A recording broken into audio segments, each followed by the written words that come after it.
मराठी भाषा संदर्भातला खूप महत्त्वाचा निर्णय आहे। मराठी भाषा संवर्धनासाठी आता फडणवीस सरकारचा मोठा निर्णय आहे। आता सर्व शासकीय, निमशासकीय आणि महापालिका कार्यालयांमध्ये मराठी बोलणं अनिवार्य करण्यात आलेलं आहे। मराठी भाषेत बोलण्याबद्दल दर्शनी भागातच फलक लावावा लागणार आहे। शासकीय कार्यालयांमधील संगणकावरील जो फलक असतो, कळफलक, तो देखील मराठी भाषेतच असणार आहे। मराठी भाषेचा वापर करण्यास नकार देणाऱ्यांवर शिस्तभंगाची कारवाई होणार आहे। आपण अधिक माहिती घेऊया। आमचे प्रतिनिधी गणेश कवडे फोनद्वारे जोडले गेलेले आहेत। गणेश, हा खूप मोठा निर्णय आहे। मराठी भाषेत बोलण्यासाठी आता फलक लावावा लागेल आणि अनिवार्य करण्यात आलंय। काय अधिक माहिती?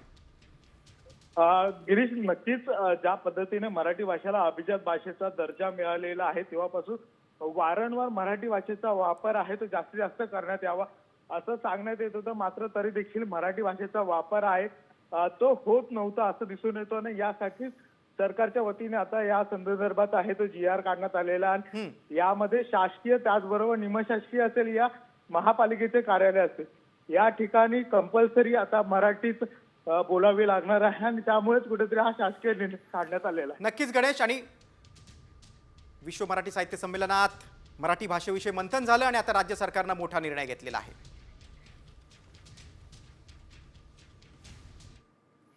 पुढच्या बातमीकडे आता सगळ्यांची चिंता वाढवणारी बातमी आहे। GB सिंड्रोम कशामुळे होतो याचं संशोधन करण्यासाठी आता पोल्ट्री फार्म, माती, पक्ष्यांचं देखील सॅम्पल घेतले जात आहेत। पाण्याचं आता मांस, मातीचं देखील संशोधन केलं जातं आहे। सॅम्पलचा अहवाल 2 दिवसात येणार आहे। मात्र आता रुग्णसंख्या वाढू लागल्यानं टेन्शन देखील वाढू लागले। त्यामुळे वेळीच कारण शोधून त्यावर उपचार करण्यासाठी आता जोरदार प्रयत्न सुरू आहेत।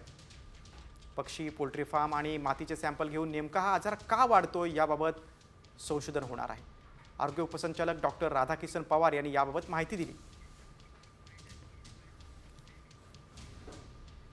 पोल्ट्री फार्म्स आहेत खडकवासला परिसरातले, त्या भागातले, त्या ठिकाणचे सॅम्पल्स घेतले आहेत। त्यामुळे मातीचे सॅम्पल घेतले आहेत, पक्ष्याच्या घशातले सॅम्पल घेतले आहेत, त्यांच्या विष्ठेचे सॅम्पल घेतले आहेत, त्यानंतर काही सिक्रेशन असतात त्याचे सॅम्पल घेतले आहेत। म्हणजे वेगवेगळ्या पद्धतीने ह्याचं पूर्ण संशोधन चालू आहे। आणि त्या राज्यभरातल्या आणखी काही घडामोडींचा आपण वेगवान आढावा घेऊया टॉप 5 मधनं। सुरुवातीला मराठवाड्यातल्या काही बातम्या पाहूया। गावगुंडांवर कारवाई करण्यासाठी ग्रामस्थांनी ठिय्या आंदोलन पुकारलंय। धाराशिवच्या उमरगा तालुक्यातील कराळीतील मंदिरात झोपलेल्या 2 विद्यार्थ्यांना गावगुंडांनी मारहाण केली होती। त्यामुळे घाबरलेल्या ग्रामस्थांनी आता कारवाईची मागणी केली आणि पोलीस ठाण्यातच रात्रभर ठिय्या मांडला होता।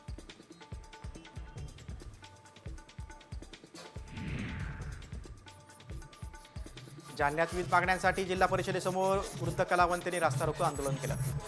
वृद्ध कलावंताला महिन्याला 11,000 रुपये द्यावे त्या मागणीसाठी हे आंदोलन करण्यात आलं।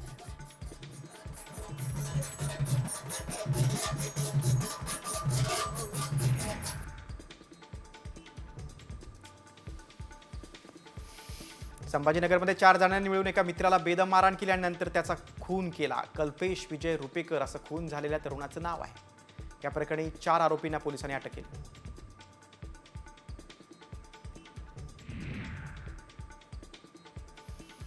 धाराशिवमधील हिंगणगावमध्ये शेतकऱ्यांना शेतात जाण्यासाठी जीवघेणा प्रवास करावा लागतोय। 35 शेतकऱ्यांना शेती गाठण्यासाठी पाळण्याद्वारे नदी ओलांडावी लागते। त्यामुळे शेतीवर जाण्यासाठी पूल बांधून द्यावा अशी मागणी शेतकऱ्यांनी प्रशासनाकडे केली। लातूर जिल्ह्यात अंधलगावमधील शेतकऱ्यांना शेतावर जाण्यासाठी जीवघेणा प्रवास करावा लागतोय। मांजरा नदीपलीकडील शेतीत जाण्यासाठी पर्यायी रस्ताच नसल्यामुळे अगदी लोखंडी कलईतून ग्रामस्थांना प्रवास करावा लागतोय। अनेक वेळा मागणी करून देखील पुलाची उभारणी होत नसल्यामुळे स्थानिक ग्रामस्थांनी संताप व्यक्त केला।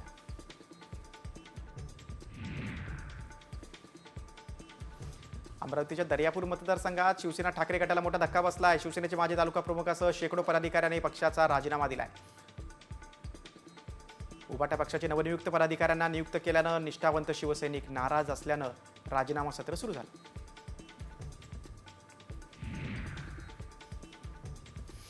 वाशिमच्या वाकदमध्ये महिलांनी हंडा घेऊन जिल्हाधिकारी कार्यालयासमोर आंदोलन केलं। गावात जलजीवन मिशन अंतर्गत 3 वर्षांचा कालावधी पूर्ण झालाय, मात्र पाणी अद्याप पोहोचलं नाही। संतप्त गावकऱ्यांनी योजनेचं काम करणाऱ्या कंत्राटदारावर कारवाईची मागणी केली।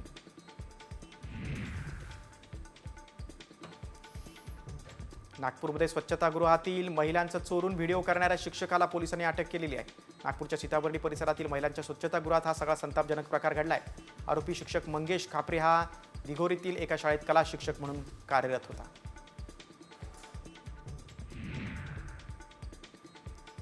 अकोल्यात बोरवेलमध्ये पडलेल्या माकडाच्या पिल्लाला सुखरूप बाहेर काढण्यात यश आलेले. 15 फूट खोलवर बोरवेलमध्ये अडकलेल्या माकडाच्या पिल्लाला दोरीच्या साहाय्यानं बाहेर काढण्यात आले.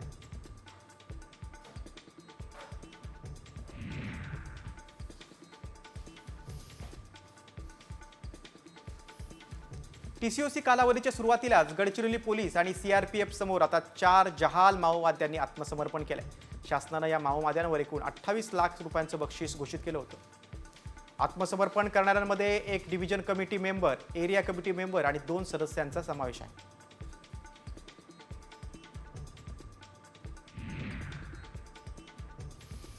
खासदार नारायण राणेंनी ठाकरे गटाचे खासदार संजय राऊतांवर टीका केलेली. एका खोलीत बसून टीका करणं एवढंच राऊतांना काम आहे. राऊतांनी अर्थसंकल्पावर बोलू नये, तो त्यांचा विषय नाही असा घणाघात राणेंनी केलाय.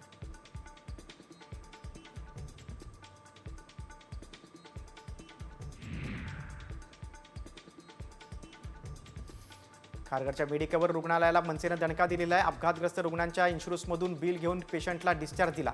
मात्र लगेचच अतिरिक्त 50,000 रुपयांसाठी डिस्चार्ज कार्ड फाडून रुग्णाला थांबवण्यात आलं. हा प्रकार कळताच मेडिकवर रुग्णालयात मनसेचे कार्यकर्ते तिथं गेले आणि त्यांनी प्रशासनाला धारेवर धरलं, जाब विचारलं. कल्याणमध्ये अल्पवयीन मुलीवर लैंगिक अत्याचार हत्या प्रकरणातील मृत मुलीच्या घराबाहेर तोडफोड करण्यात आली. 3 अज्ञात तरुणांनी शिवीगाळ करत सामानाची तोडफोड केली. जामीन नाही झाला तर AK-47 घेऊन येणार असा इशारा या तरुणांनी दिला.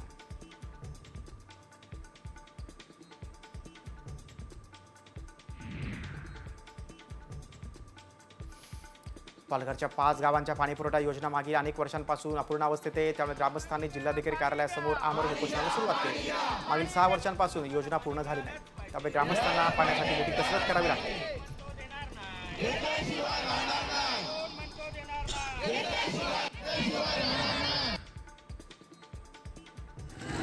रायगडच्या मुरुड समुद्रकिनारी बैलगाडा शर्यतीचं आयोजन करण्यात आलं होतं. पंचक्रोशीत बैलगाडा मालकांनी स्पर्धेत भाग घेतला होता. यावेळी शर्यत पाहण्यासाठी लोकांनी मोठ्या प्रमाणात गर्दी केली होती.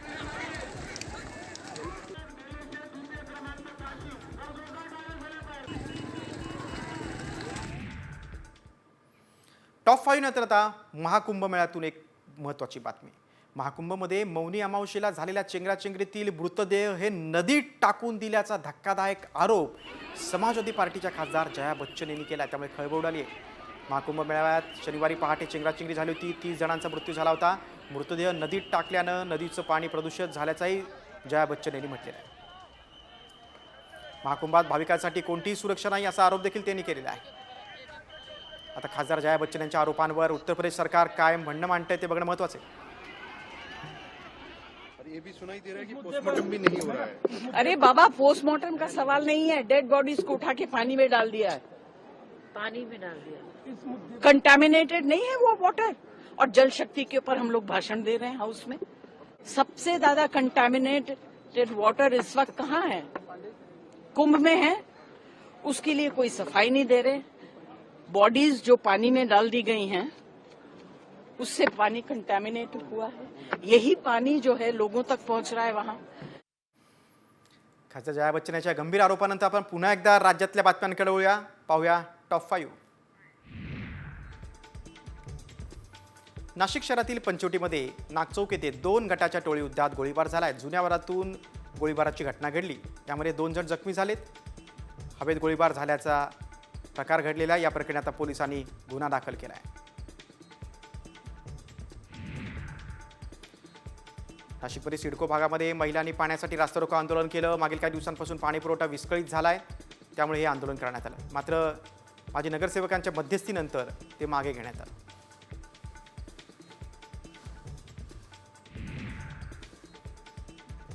नाशिकच्या पुणे इंदूर महामार्गावर भीषण अपघात झाला. अपघातात 2 कंटेनर समोरासमोर धडकले. 1 जण जागीच ठार झालाय. त्यावेळी स्थानिकांनी घटनास्थळी धाव घेत अपघातग्रस्तांना रुग्णालयात दाखल केलं.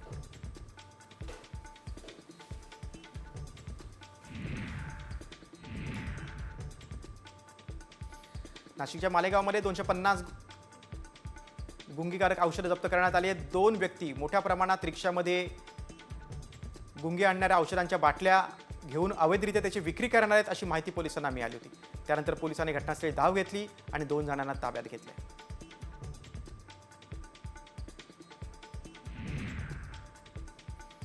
नाशिकमध्ये 2027मध्ये सिंहस्थ कुंभमेळा होणार आहे. 2027च्या सप्टेंबर ऑक्टोबरमध्ये म्हणजे श्रावण महिन्यात 3 शाही स्नान होणार आहेत. याच पार्श्वभूमीवर नाशिक प्रशासन अलर्ट मोडवर आलंय. प्रयागराज कुंभमेळ्यात झालेल्या चेंगराचेंगरीनंतर नाशिकमध्ये होणाऱ्या कुंभमेळ्यासाठी आता उपाययोजना राबवण्यात येत आहेत.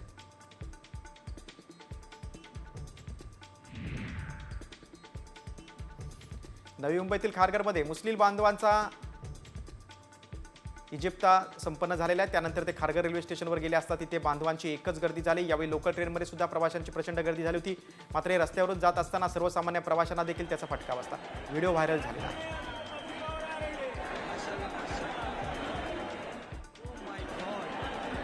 स्टेशन है ये खारघर स्टेशन है वहाँ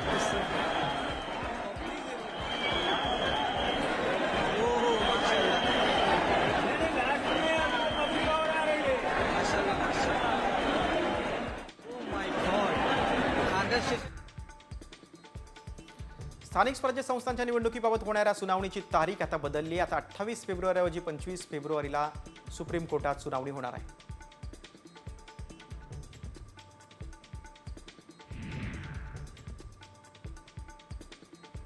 मुख्यमंत्री अजूनही वर्षा बंगल्यावर राहायला गेले नाहीत. यावरून खासदार संजय राऊतांनी एकनाथ शिंदेंवर निशाणा साधलाय. फडणवीसांना वर्षावर राहायला का ते जात नाही त्याचं उत्तर आता शिंदेनीच द्यावं असं राऊतांनी म्हटलेलं आहे.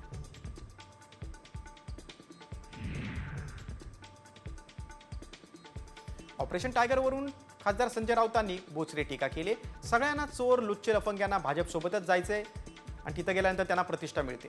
त्यात काही आमदार खासदार होतात तर काही मंत्री होतात असं म्हणत राऊतांनी महायुतीवर निशाणा साधलाय.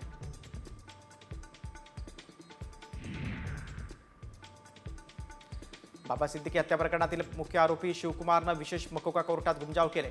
पोलीस कोठडी जबरदस्तीने जबाब घेतल्याचा आरोप त्यानं केलाय. जबाब मागे घेण्यासाठी शिवकुमारनं कोर्टात अर्ज दिलाय. बाबा सिद्दीकींच्या हत्या प्रकरणात शिवकुमारवर प्रमुख शूटर असल्याचा पोलिसांचा दावा आहे.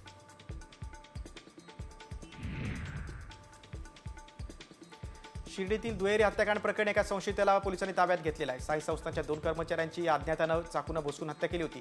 3 वेगवेगळ्या ठिकाणी तिघांवर चाकूनं हल्ला करण्यात आला होता. पहाटेच्या सुमारास ड्युटीवर जाताना हा हल्ला झाला होता.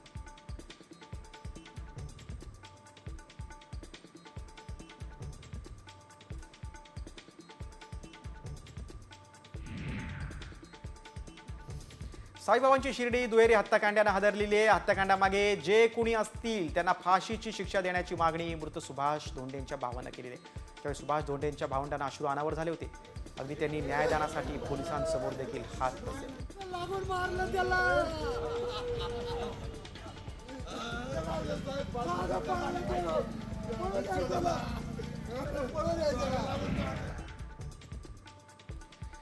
जीबीएस आजाराचा एक संशयित रुग्ण अहिल्यानगर शहरात आढळला आहे. जिल्हा रुग्णालयात तपासणीसाठी आलेल्या 14 वर्षीय मुलीमध्ये जीबी सिंड्रोम सारखी लक्षणं दिसलेली आहेत. तिला उपचारासाठी आता पुण्यातील ससून रुग्णालयात दाखल करण्यात आले.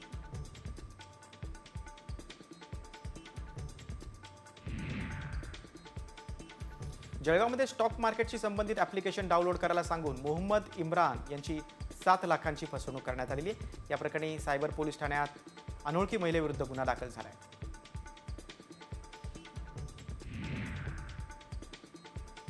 अवैध गुटखा वाहतूक करणाऱ्या वाहनावर मोठी कारवाई करण्यात आली आहे. नंदुरबार जिल्ह्यातील शहादा शहरामध्ये बंदी असलेल्या गुटख्याची वाहतूक होत होती. या कारवाईमध्ये 24,34,000चा गुटखा जप्त करण्यात आला आहे.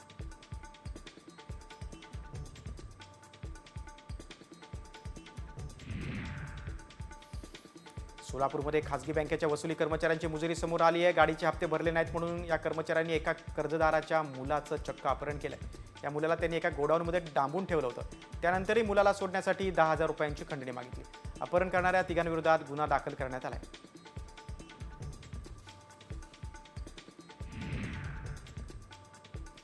कोल्हापूर शहरातल्या मशिदीवरील अनधिकृत भोंगे काढा या मागणीसाठी हिंदुत्ववादी संघटना आक्रमक झाल्या आहेत. जिल्हाधिकारी कार्यालयाबाहेर जोरदार घोषणाबाजी करत कार्यकर्त्यांनी लक्षवेधी आंदोलन केलं. अनधिकृत भोंग्यांविरोधात तक्रार अर्ज देऊन देखील कारवाई होत नाही असा आरोप कार्यकर्त्यांनी केला.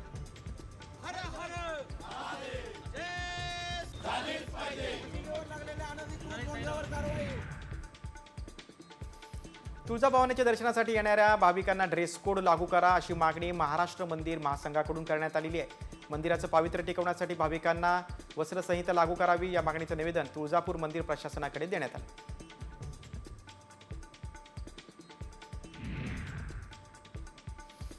कोल्हापूर जिल्ह्यातील विशाळगडावर जाण्यासाठी पर्यटकांना 1 तासाची वेळ वाढवून देण्यात आली आहे. विशाळगडावरील संचारबंदी शिथिल केल्यानंतर पर्यटकांना विशाळगडावर जाण्यासाठी सकाळी 10 ते 5 अशी वेळ होती. मात्र जिल्हा प्रशासनाकडून आता सकाळी 9 ते सायंकाळी 5 वाजेपर्यंत वेळ ठेवण्यात आली.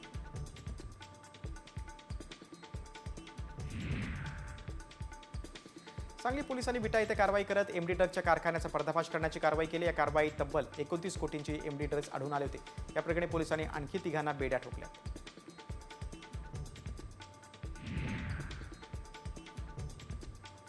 भगवानगडाचे महंत नामदेव शास्त्रींविरोधात वारकरी संप्रदाय आक्रमक झाला आहे. नामदेव शास्त्रींनी माफी मागावी अन्यथा राज्यभर आंदोलन छेडणार असल्याचा इशारा राष्ट्रवादी आध्यात्मिक वारकरी आघाडीने दिलेला आहे. सरपंच देशमुख हत्याप्रकरणी नामदेव शास्त्रींनी मंत्री धनंजय मुंडे यांची पाठराखण केली होती. त्यानंतर वारकरी संप्रदायानं आक्रमक भूमिका घेतली. सरपंच हत्या प्रकरणात उद्या पत्रकार परिषदेमध्ये मोठा गौप्यस्फोट करणार असल्याचं सामाजिक कार्यकर्त्या अंजली दमानिया यांनी म्हटलंय. ऑफिस ऑफ प्रॉफिट अंतर्गत मंत्री धनंजय मुंडे यांचं मंत्रिपद आणि सोबतच आमदारकीचा देखील राजीनामा द्यावा लागेल असा दावा त्यांनी केला. धनंजय मुंडे आणि वाल्मिक कराडवरून मनोज जरांगेंनी सर्वात मोठा गौप्यस्फोट केला. निवडणूक काळात वाल्मिक कराड आणि धनंजय मुंडेंनी माझी भेट घेतली होती असा दावा जरांगे पाटील यांनी केला.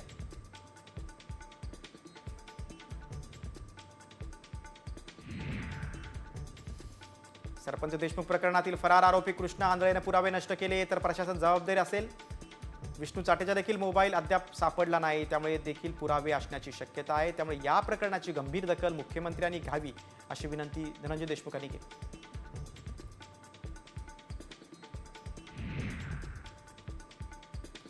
वरळी पोलीस ठाण्याचे जमादार सचिन सानप यांनी करुणा शर्मांच्या गाडीत पिस्तूल ठेवल्याचा आरोप भाजपचे आमदार सुरेश धस यांनी केलाय. पोलीस भास्कर केंद्रे आणि सचिन सानप निलंबित होणार असल्याचा दावा देखील धस यांनी केला.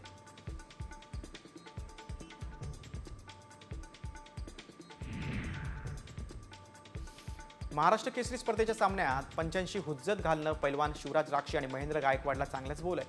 या दोन्ही पैलवानांना 3 वर्षांसाठी निलंबित करण्याचा निर्णय महाराष्ट्र राज्य कुस्तीगीर परिषदेनं घेतलाय. त्यामुळे पुढच्या 3 वर्षांसाठी या पैलवानांना कोणत्याही कुस्ती स्पर्धेत आता भाग घेता येणार नाही.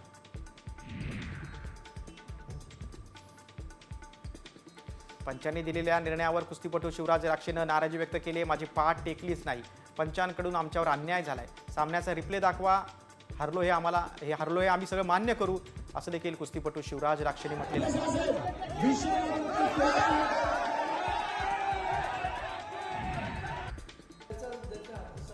शिवराज राक्षींच्या कुटुंबियानं तक्रार केली तर समिती स्थापन करून पंचांवर कारवाई करणार असल्याची माहिती महाराष्ट्र राज्य कुस्तीगीर संघाचे कार्याध्यक्ष संदीप भोंडवे यांनी दिलेली आहे. पैलवानांचं नुकसान होऊ नये म्हणून आम्ही त्यांच्यावर गुन्हा दाखल केला नाही, तसंच काका पवार यांच्या कुठल्याही मल्लावर आम्ही अन्याय केला नाही असं देखील भोंडवे यांनी म्हटलंय.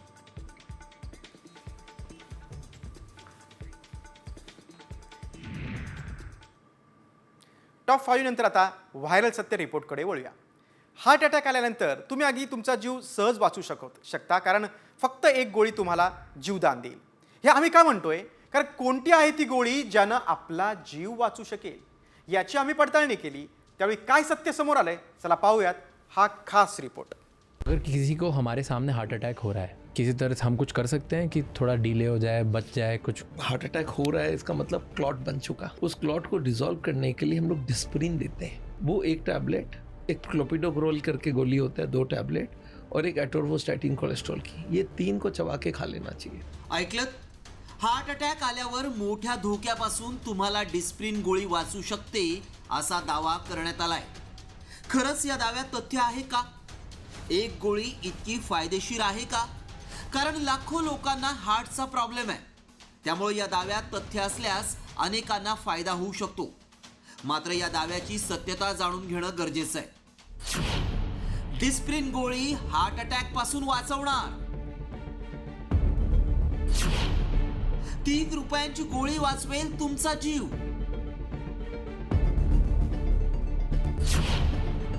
व्हायरल व्हिडिओ मागचं सत्य काय? हा व्हिडिओ पुन्हा एकदा ऐका.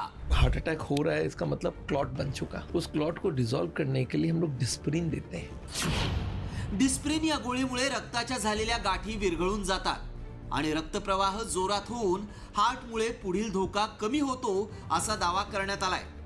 या दाव्यात तथ्य असल्यास अनेकांना फायदा होऊ शकतो, त्यामुळे ही माहिती जाणून घेणं गरजेचं आहे. याबद्दल अधिक माहिती हार्ट स्पेशलिस्ट देऊ शकतात. आमचे प्रतिनिधी एक्सपर्टना भेटले, त्यांना व्हायरल व्हिडिओ दाखवला आणि यामागचं सत्य जाणून घेतलं. ॲक्यूट हार्ट अटॅक आल्यानंतर जर आपण इमिजिएटली डिस्प्रिन नावाची टॅबलेट जर घेतली तर डेफिनेटली बऱ्याच प्रमाणात अटॅकची इनिशियल ट्रीटमेंट होऊ शकते. त्याच्यामुळे अटॅक आल्यानंतर आपल्याला हॉस्पिटलमध्ये पोहोचण्याच्या अगोदर डिस्प्रिन जर आपल्याकडे असेल तर ते घेणं फार महत्त्वाचं आहे. ह्याच्यामध्ये एक लक्षात असं घ्यायचं की डिस्प्रिन घेतलं म्हणजे अटॅक पूर्णपणे निघून जाईल आणि मला पुढच्या ट्रीटमेंटची गरज नाही असं नाही आहे. तुम्ही डिस्प्रिन घेणे आणि लगोपाठ लगेच जवळच्या हॉस्पिटलमध्ये जाणे, ज्यामुळे आपल्याला पुढची ट्रीटमेंट होऊ शकते. त्यामुळं आमच्या पडताळणीत काय सत्य समोर आलं पाहूया. हार्ट अटॅक आल्यावर डिस्प्रिन गोळी घ्यावी. डिस्प्रिनमुळे अटॅकवर तात्पुरती ट्रीटमेंट होते.